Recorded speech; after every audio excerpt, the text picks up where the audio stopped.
J'étais en crise émotionnelle, clairement, parce que j'étais... je vais pas dire burn-out, parce que je trouve qu'on le met un peu à tout va en ce moment. Mais oui, j'étais, je pense, pas loin de là.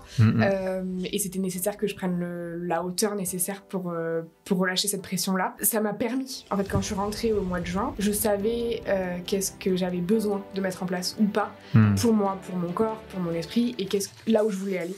À partir du moment où on lâche la réflexion, ah oui mais attends mais pourquoi, enfin voilà, la réflexion et l'analyse le pourquoi du comment, mais en fait le corps il va tout seul quoi. On n'est pas là pour skier, on n'est pas là pour aller chercher des trucs perchés, pas du tout. Oui, on peut voir des choses un peu extraordinaires, mais les gens les plus cartésiens, mais venez essayer, vous allez voir. Quand on se dit moi j'ai rien à rêver, de toute façon tout va bien dans ma vie, c'est souvent là qu'il faut venir.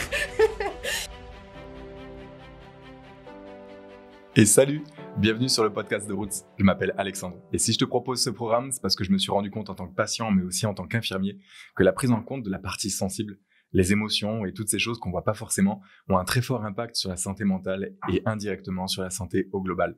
Le seul truc, c'est qu'aujourd'hui, quand on veut chercher, ou quand j'ai voulu chercher un professionnel, je me suis retrouvé face à des discours qui se ressemblaient et une très grande difficulté à savoir qui choisir.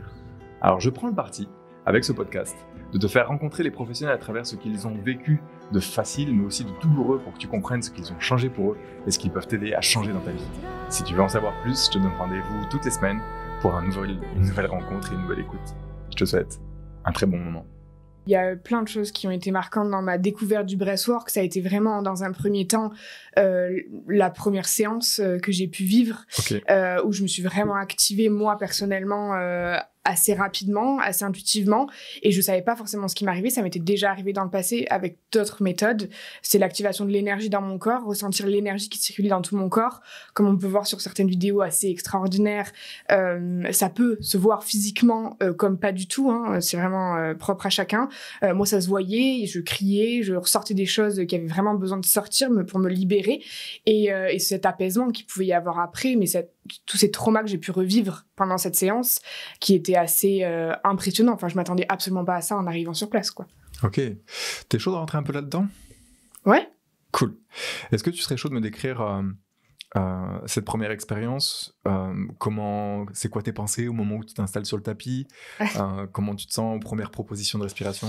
Alors au début, il y avait un sentiment un peu d'impression. J'étais impressionnée par le milieu, par ce qui allait se passer, par la personne qui menait la séance, qui était très charismatique, qui était sûre de lui, qui était assez impressionnant. Enfin, en tout cas, à ce moment-là, je le voyais comme ça. Bon, il finit par devenir mon formateur, donc je suis un peu démystifiée aussi après, mais c'est vrai que sur le moment, c'était assez impressionnant. Puis, donc, il y a cette première partie du breathwork qui est vraiment assez calme, où il y a de la détente, où là, on se sent vraiment, on est limite entre l'endormissement et savoir ce qui va se passer. Et puis après, il y a l'activation, donc cette respiration qui est un petit peu difficile au début à intégrer, parce que c'est tout nouveau, le corps a pas l'habitude de gérer ça.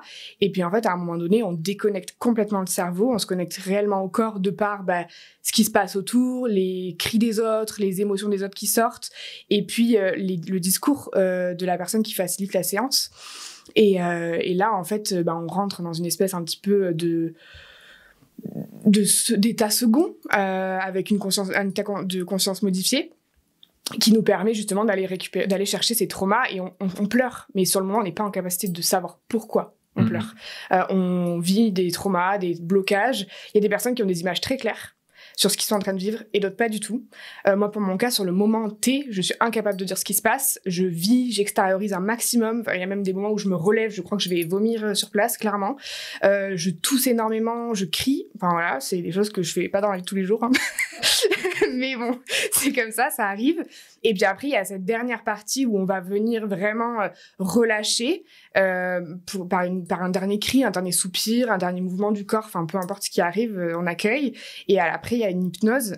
Et sur cette fin d'hypnose, là, on peut vraiment venir chercher, pour certaines personnes, c'est à ce moment-là que ça se passe, de venir chercher des traumas, des blocages. Et là, on a des images qui viennent dans cette hypnose-là. Enfin, en tout cas, pour ma part, c'était à ces moments-là. Et souvent, je me revois petite, en fait, avec mes parents, dans les bras de ma mère, à certains moments de vie. À chaque séance, c'est différent. Il y a des séances qui se ressemblent, d'autres pas du tout. Et il y a aussi des séances qui sont complètement... Enfin, quand on travaille beaucoup sur nous, quand on fait beaucoup de séances aussi, il y a un moment donné, le corps lâche et on est vraiment dans un état de détente, même à travers cette respiration, il n'y a pas que des traumas qui peuvent sortir, il y a aussi un état de bien-être et d'amour personnel aussi qu'on peut s'apporter, quoi. Donc c'est génial. Waouh. Et comment c'est de s'autoriser à lâcher alors qu'il y a des gens autour et tout ça, Ça dépend pour tout le monde, c'est différent. En tout cas, pour ma part, je me sentais tellement en confiance que j'ai pas cherché à comprendre, j'y suis allée. Et puis je savais j'avais confiance en là où j'allais. Et je crois que c'est super important aussi quand on va à un endroit, encore une fois, de se connecter à son corps et de se dire, est-ce que je le sens? Est-ce que ça me fait vibrer à l'intérieur ou pas du tout? Est-ce que vraiment je suis en tétanie, je peux pas? Bon, bah, non. Voilà. C'est quoi qui t'a donné confiance à ce moment-là, toi? L'ambiance, les regards, et puis on était tous là pour la même chose, quoi. Et comme je dis toujours, un groupe ne se fait pas par hasard. Et en général, les histoires résonnent entre nous, quoi. Donc, quand on entend quelqu'un crier, généralement, on crie un peu pour la même chose. Donc, voilà. Marie, bonjour. Bonjour. Bienvenue dans le podcast de Roots. En chantier, j'aime bien dire ça. En chantier? En chantier. Trop bien.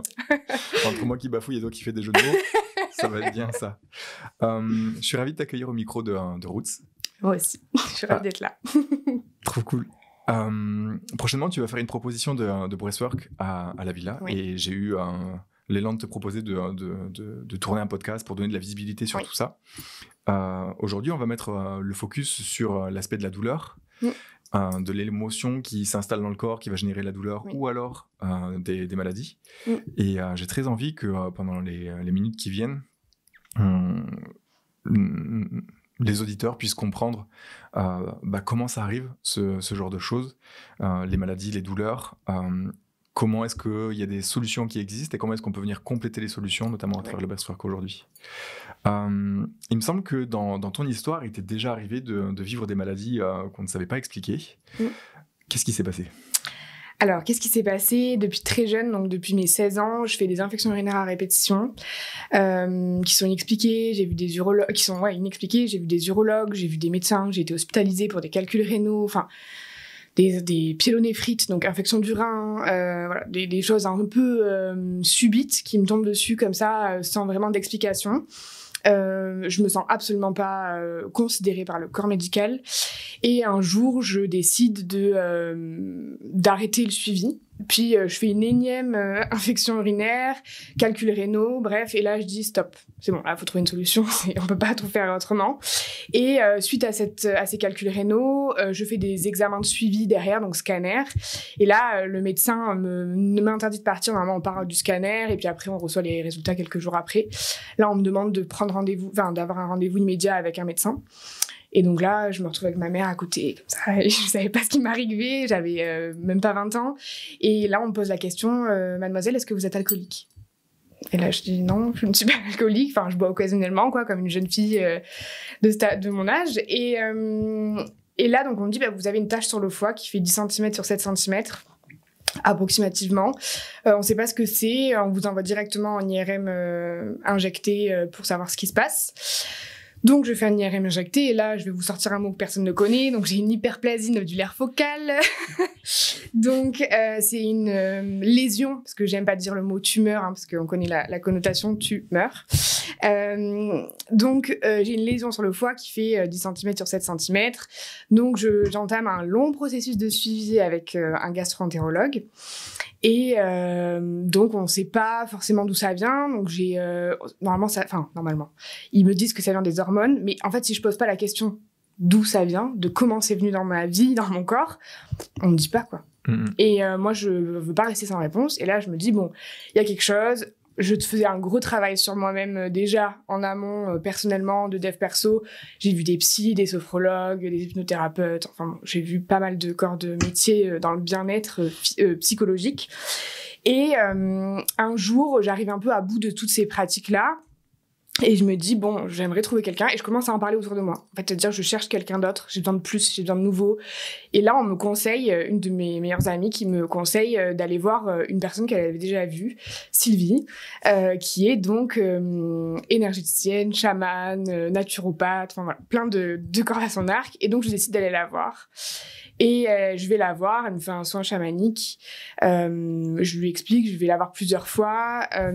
Et en fait, il s'avère que donc la lésion a diminué après quelques séances, après quelques suivis, voilà, ça s'est stabilisé et ça diminue. J'avais des prises de sang qui étaient pas bonnes du tout et ça s'améliore d'année en année, donc c'est chouette. C'est un bon plan et mes infections urinaires se sont arrêtées et là, comme par hasard, reprennent. Donc je suis encore en travail d'introspection par rapport à ça, mais c'est génial. Et puis je trouve que c'est les maladies, c'est le mal qui a dit, c'est une super information de notre corps et c'est génial de pouvoir l'écouter, d'aller au plus proche de ce qui se passe et c'est un super indicateur, quoi. Donc c'est très important à mes yeux de prendre conscience de ça, quoi. Trop cool. Il y a un truc qui me plaît et qui me touche énormément dans ton témoignage, c'est la reconnaissance de ouais, on a besoin de la médecine et on a besoin d'un truc en plus de la médecine. Complètement. Qu'est-ce que j'allais dire? Tu dis que tu as fait un voyage chamanique avec Sylvie. Ça consiste en quoi? Il s'est passé quoi? Alors c'est des chants. Alors Sylvie a une approche un peu particulière et justement on s'éloigne de tout ce qui peut être New Age avec, en tout cas ce qu'elle peut appeler New Age avec tambour, etc. D'aller dans le trop mystique, on va dire. Elle est vraiment avec elle et sa personne et ça lui suffit largement. Et c'est ça que je trouve aussi extraordinaire, c'est qu'elle a une telle confiance en sa pratique et son énergie qu'elle a besoin de rien d'autre. Et c'est ce que j'ai appris aussi à ses côtés parce que ça devient quelqu'un qui m'apprend derrière la médecine holistique. Et donc, en fait, ça a été vraiment des chants chamaniques, des choses que je pourrais peut-être pas reproduire, mais voilà. Et en fait, ça résonne dans tout mon corps, quoi. Clairement, à ce moment-là, ça résonne dans tout mon corps. J'infuse pendant quelques semaines, et puis j'y reviens à plusieurs reprises. Puis bon, après, quelques temps après, j'ai pris la décision carrément d'intégrer l'école qu'elle venait de créer. Et il y a eu pendant 8 mois un travail sur moi qui a été pas négligeable à mon sens, qui a aidé aussi beaucoup à comprendre, parce que en médecine chinoise, on peut associer chaque organe à des peurs, à des sentiments. Donc le foie c'est la colère, le rein, la vessie, tout ça le rein en particulier c'est la peur. Donc voilà, donc c'était très intéressant et ça m'a beaucoup appris déjà sur mon corps et puis pour pouvoir aider les autres derrière aussi. Trop cool. Du coup, tu prends soin de toi de cette façon-là. Il y a des résultats qui sont là, à l'imagerie notamment. Ils disent quoi, le médecin? Il dit, je sais pas ce que vous faites, mais continuez comme ça. Trop cool. Donc voilà, après on a beau leur expliquer, en tout cas moi je n'ai pas été face à un corps médical ouvert, mais après c'est ok, c'est aussi mon expérience de comprendre, et puis je pense que j'ai besoin de comprendre que tout le monde ne peut pas être tolérant et ouvert d'esprit comme je le suis ou comme mon entourage peut l'être, et voilà, mais c'est ok, c'est mon expérience et c'est chouette. Excellent. Ça me semble important ce que tu dis là, parce que je suis infirmier de formation et justement j'ai fait l'expérience dans le soin que la médecine va de plus en plus loin dans la technicité et que sur le chemin elle a tendance à ne plus considérer l'humain et qu'il y a un soin qui se passe dans la relation d'humain-humain. Et je me fais l'idée qu'il y a un point commun entre l'expérience que tu as vécue avec Sylvie et l'expérience que tu proposes aujourd'hui avec le breathwork. Mais avant qu'on en arrive là, je me pose la question de qu'est-ce que tu découvres au cours de cette formation que tu vas faire avec Sylvie? Est-ce qu'il y a des choses que tu apprends de toi qui expliqueraient pourquoi tu aurais vécu ces choses-là? Ouais, complètement. En fait, cette formation de 8 mois, avant même de pouvoir accompagner qui que ce soit, il est avant tout sur nous, le travail à faire en tant que soignant, si je peux dire, même si c'est un gros mot. Moi, je me considère vraiment comme canal et c'est tout. Je suis juste le tuyau d'arrosage qui permet d'arroser le reste. Mais ça a été un gros travail sur qu'est-ce qui s'est passé dans mon enfance, de compréhension, du rôle de pourquoi je me suis incarnée ici, avec cette maman et ce papa, avec cette famille, cet entourage. Voilà, d'aller comprendre aussi les croyances de mes parents pour pouvoir comprendre les miennes, et donc mon schéma familial, et qu'est-ce que j'ai créé dans ma vie, dans mon quotidien aujourd'hui. Et je trouve que ce que j'aime beaucoup dire, c'est que les premières années de notre vie, on va vivre la vie qu'on ne veut plus vivre. Généralement, on est face à des expériences qu'on ne va plus vivre dans notre futur à partir du moment où on est conscient.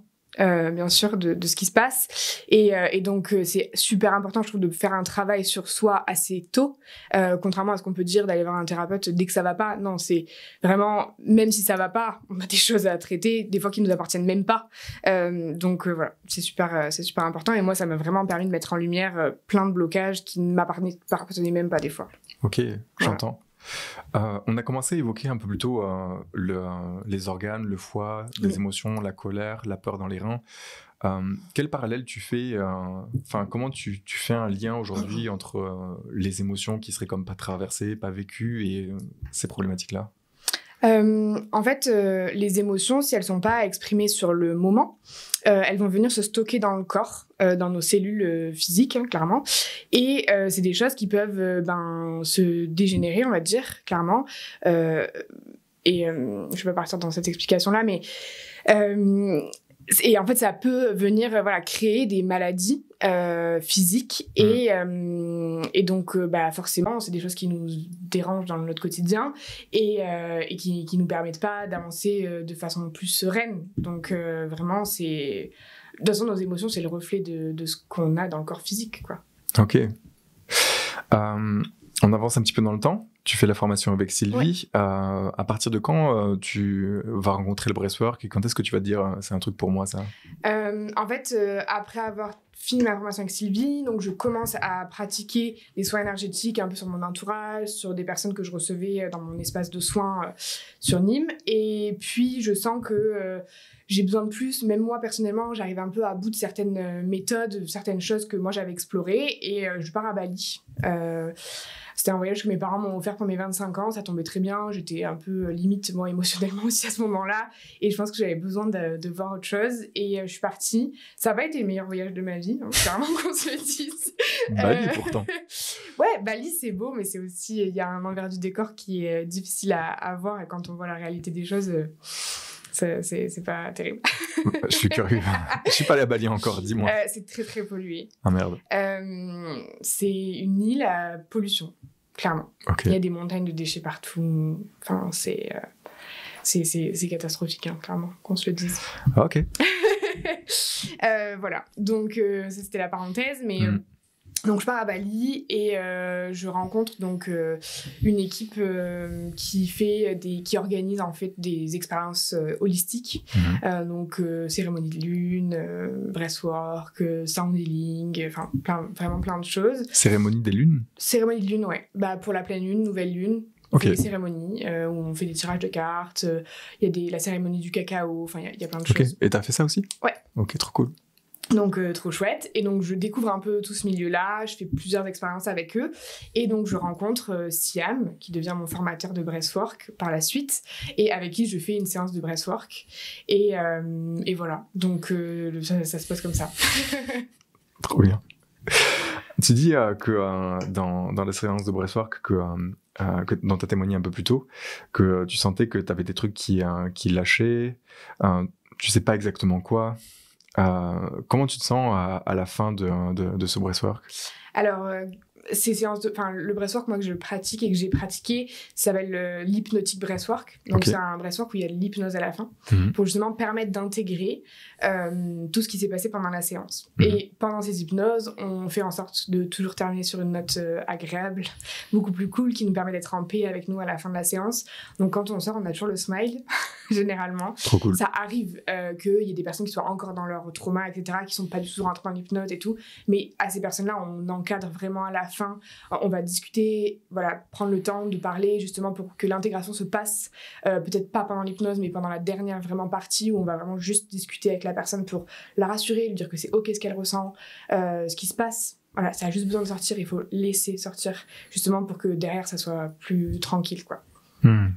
Ça fait du bien ce que tu dis parce qu'on sent qu'il n'y a pas trop de doute là-dedans, c'est comme trust the process. Lâche ce qui a lâché et tu verras ce qui se passera après, pas d'enjeu. Juste on lâche, quoi. C'est exactement ça, et je dis toujours au début des séances, il n'y a pas de but à atteindre, il n'y a pas de mouvement à avoir, le but c'est d'être bien dans sa pratique, de relâcher un maximum, et même des fois pendant la séance, il n'y a pas grand chose qui se passe, mais pendant 48-72 heures, c'est arrivé qu'il y ait personne qui m'appelle qui me dit c'est normal que je pleure. Et oui, c'est normal, ne t'inquiète pas, tout va bien. Ok. C'est quoi le truc où tu t'es dit putain là mec, tout à l'heure j'ai tourné un autre podcast et le mec me disait putain tu lâches des gros mots et tout, t'es sûr? Pardon. Donc putain, c'est quoi le truc qui t'a donné envie de te former au breathwork en fait? En fait, ça a tellement été transformateur pour moi. Ok. À partir du moment où je suis allée à Bali au mois de mai, Moi, j'ai une entreprise à côté dans le bâtiment. Et quand je disais au début du podcast que j'étais pas top à ce moment-là, quand je suis partie à Bali au mois de mai, c'est que j'étais trop dans le travail. J'étais en crise émotionnelle, clairement, parce que j'étais... je vais pas dire burn-out, parce que je trouve qu'on le met un peu à tout va en ce moment. Mais oui, j'étais, je pense, pas loin de là. Et c'était nécessaire que je prenne la hauteur nécessaire pour relâcher cette pression-là. Donc, ça m'a permis, en fait, quand je suis rentrée au mois de juin, je suis partie tout le mois de mai, quand je suis rentrée au mois de juin, je savais qu'est-ce que j'avais besoin de mettre en place ou pas pour moi, pour mon corps, pour mon esprit, et là où je voulais aller. Donc ça a vraiment été transformateur. Et je me suis dit, mais moi, ça a pu m'apporter ça. Mais c'est essentiel que je puisse le transmettre, sachant qu'en plus, je voulais développer cette partie thérapie. Ouais. Et c'était un outil supplémentaire à ce que je peux proposer aux personnes que j'accompagne. Trop bien. Donc voilà. Je suis touché par ce que tu dis, parce que trop souvent, quand on va parler de développement personnel et bien-être, les gens vont être « Oh, t'es perché, tu vas trop loin », ou alors, tu sais, ça demande un effort de se dire je vais aller regarder les traumas, je vais aller regarder qu'est-ce qui m'est arrivé plus tôt », on n'a pas spécialement envie d'aller là-dedans, tu vois. Et ce que tu abordes là, je trouve que c'est on vit juste une expérience qui va nous permettre de lâcher des choses, vous allez voir, ça va se fluidifier à l'intérieur de vous, il y a des prises de décision qui vont se faire, et c'est une très jolie porte d'entrée à tous ces trucs-là, donc... je suis vraiment très content de t'avoir à ce micro-là aujourd'hui. Qu'est-ce que j'allais dire ? Tu te formes au breathwork, enfin tu décides que tu vas te former au breathwork. Est-ce qu'il y a un truc pendant la formation où tu te dis putain c'est vraiment cool ça, et ouais, je sais pas, j'ai l'élan de te poser cette question à tout moment, elle est nulle à chier. Pardon. Il y a plein de choses que je découvre pendant ma formation qui sont vraiment cool. Et surtout... la capacité du corps à venir guérir en sortant complètement du mental. À partir du moment où on lâche la réflexion, ah oui mais attends mais pourquoi, la réflexion et l'analyse de le pourquoi du comment, mais en fait le corps il va tout seul quoi. Le corps il sait. Naturellement, on va venir poser les mains là où on a mal, on va venir faire des mouvements qu'on savait peut-être pas faire avant même d'avoir fait du breathwork, parce que le corps sait en fait. Et à partir du moment où on rend la confiance au corps, ben il y a des trucs de ouf qui se passent quoi. Grave. Je me rends compte que moi, ce qui m'entrave sur mon chemin, c'est que il y a trop de pensées. Donc, c'est le problème de beaucoup de personnes. Je te rassure, moi la première. I know. J'ai envie d'en savoir un petit peu plus sur comment ça fonctionne le breathwork. Comment des respirations, ça peut amener dans des états pareils. C'est quoi le bail ? Alors en fait, la respiration va venir vraiment suroxygéner le sang, et donc ça va venir amener beaucoup d'oxygène dans le sang, et justement, donc on va être ça va venir mentalement activer des cellules, ça va vraiment, l'oxygène. C'est même le surplus d'oxygène et à certains moments le manque d'oxygène qui va créer cet état second. Ok. Et donc c'est vraiment des respirations très spécifiques au breathwork, c'est pas la respiration qu'on utilise tous les jours, qui vont venir créer ces états seconds je vais y arriver, ces états j'ai vu salive, ces états modifiés de conscience. Tu veux de l'eau ? Oui, je veux bien. Attends. Ouais. Toi qui écoutes ce podcast, c'est le moment pour toi aussi de prendre un verre ou ta boisson favorite et de te mettre à boire un petit coup. Merci. Tiens, je t'en prie. Ok. Comment on en est arrivé à vivre cette pratique ? Comment est-ce qu'elle est arrivée ? Je sais pas si tu connais un... Alors là, bonne question. Okay. Ça vient... Il y a des différentes... je sais qu'il y a différentes... techniques de breathwork qui viennent d'un peu partout dans le monde. Okay. Il y a aussi l'Amérique du Sud et l'Indonésie, pas mal aussi. Voilà. Mais après, et l'Inde, je crois. Trop cool. Mais je veux pas dire de bêtises. Trop cool. Comment ? C'est connu aussi depuis un moment avec la méditation. Oui, complètement. Technique de respiration pour te centrer. Je pense que ça a dû être une construction. Ouais. Mais ça vient vraiment de plusieurs. On respire fort, on se retrouve un peu shooté. C'est ça. Là, on tient quelque chose. À toi qui écoutes ce podcast, tu entends peut-être une voix au loin. dans un autre contenu, tu vas faire la rencontre de Abby, qui est la partenaire de Marie sur une prochaine édition qu'elles vont faire justement autour des problématiques associées à la douleur. Je te posais la question parce que j'ai entendu dire que à une époque, il y a le LSD qui a été trouvé et le LSD qui a été comme interdit, et certains médecins, pour trouver un palliatif à ça, ont trouvé... ça te parle cette histoire? Ça parle. Ok, trop cool. Tu la connais ou? Complètement, mais oui, j'en ai entendu parler pendant ma formation justement. Ouais. On avait émis ça, parce que c'était un peu le même... Et souvent, hein, à la fin, les gens, à la fin de la séance, on me disait, mais j'ai l'impression d'être sur une autre planète, d'être complètement shooté, d'avoir fumé quelque chose. Et c'est exactement les mêmes sensations. Mais bon, enfin, après, oui, c'est les mêmes... je crois que c'est les mêmes hormones qui s'activent dans le cerveau. Ok. Voilà. Mais pareil, je veux pas dire de... En tout cas, ce que je trouve incroyable dans ce truc-là, c'est que c'est extrêmement sécurisant, en fait. Parce que c'est un état qui est passager, qui n'est pas induit par une molécule extérieure. Non. Et du coup, l'encadrement fait que c'est safe as fuck, en fait. Donc, trop cool. Ok, donc on a rencontré ton histoire. On a vécu avec toi la première expérience de breathwork. On avait vécu, quel genre de maladie tu as vécu, qui t'ont amené à te poser des questions. Le breathwork par la suite. S'il y avait une chose que tu aurais envie que les gens gardent en mémoire quand on entend parler de Marie et de breathwork, ce serait quoi? Je dirais que... Il y a tellement de choses. Question pas facile. Non. Il y a plusieurs choses. La première chose, c'est que je suis pas magicienne.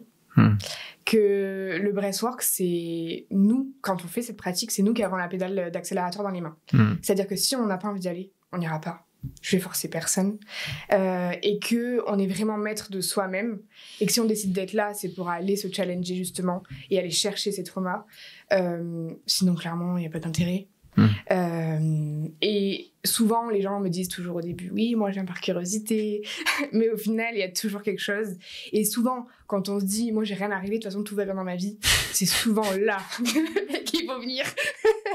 Et surtout aussi, on n'est pas là pour skier, on n'est pas là pour aller chercher des trucs perchés, pas du tout. Okay. Oui, on peut voir des choses un peu extraordinaires, mais les gens les plus cartésiens, mais venez essayer, vous allez voir. Moi, j'ai reçu des psys qui sont vachement dans le mental et qui me disent oh, moi, jamais tu me quilleras, jamais. Mais moi, je suis pas là pour ça. Si t'as pas envie, tu vois. Donc, voilà. On est vraiment... Enfin, moi, je suis très terre à terre. Et j'aime que les choses soient claires, quoi. Je suis pas là pour qui que ce soit, ni pour faire peur à qui que ce soit. C'est très rationnel comme explication. Cette respiration, c'est juste de la respiration. On prend pas de substance. Voilà. Super. C'est con, j'avais une question qui était passée, je me dis elle est vraiment cool celle-là. Et ben voilà, elle est partie. Si, ça y est, c'est revenu. C'est quoi le truc principal que les gens ont tendance à te dire après coup? C'est j'ai eu des réponses à mes questions. Incroyable. Je sais pourquoi, ça y est, j'ai compris. Moi, le pire, c'était... le mieux. C'était... oh là, ça fait des années que j'ai pas fait de piano, j'ai envie de me remettre au piano. Ou j'ai envie de... Qui c'est qui m'a dit? C'était quoi?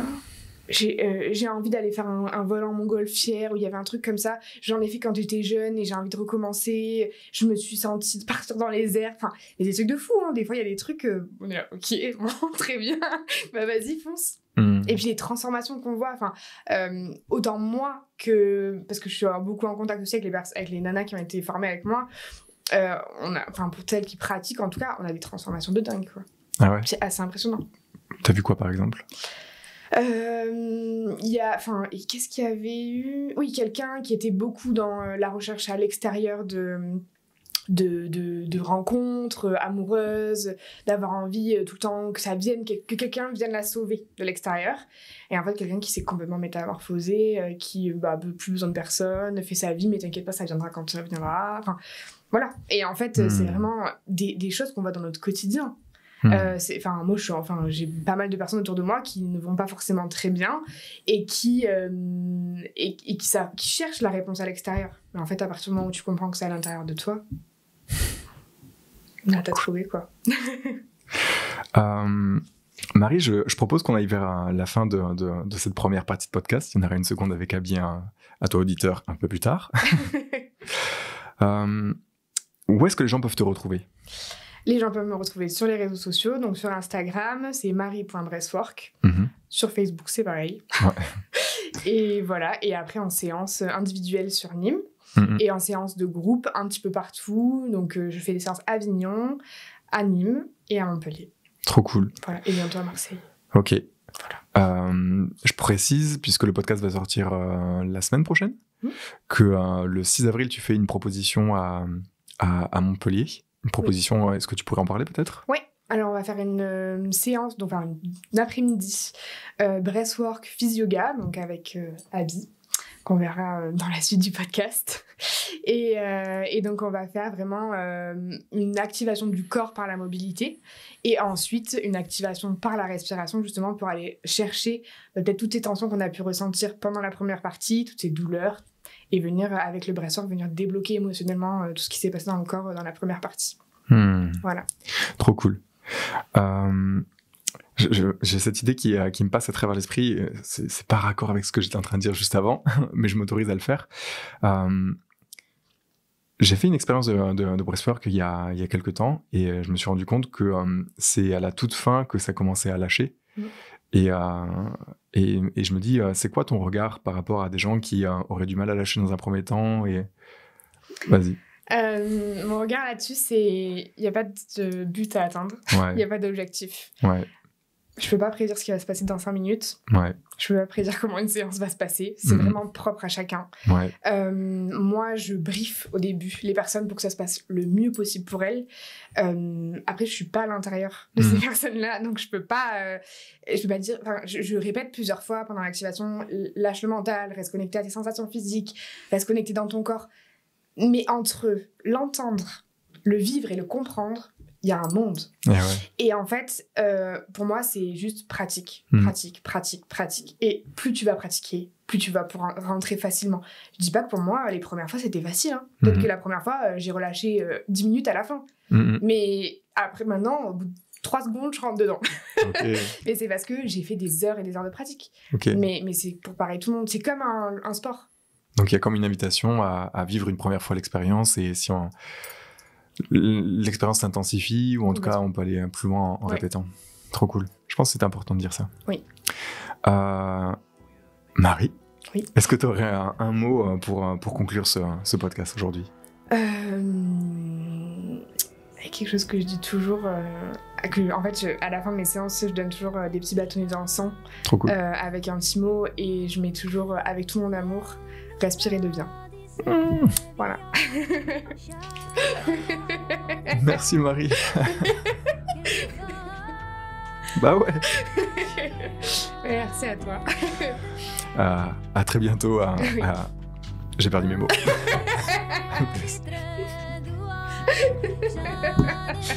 Voilà. Waouh. Mais quel plaisir de partager cette discussion avec ce praticien, cette praticienne, et quel plaisir de partager ça. Je te propose qu'on se retrouve la semaine prochaine pour un nouvel épisode. Et puis surtout, rappelle-toi, les émotions, l'inconscient, c'est comme les racines d'un arbre. On les voit pas et elles sont rudement importantes pour son développement. Alors prends soin de tes racines.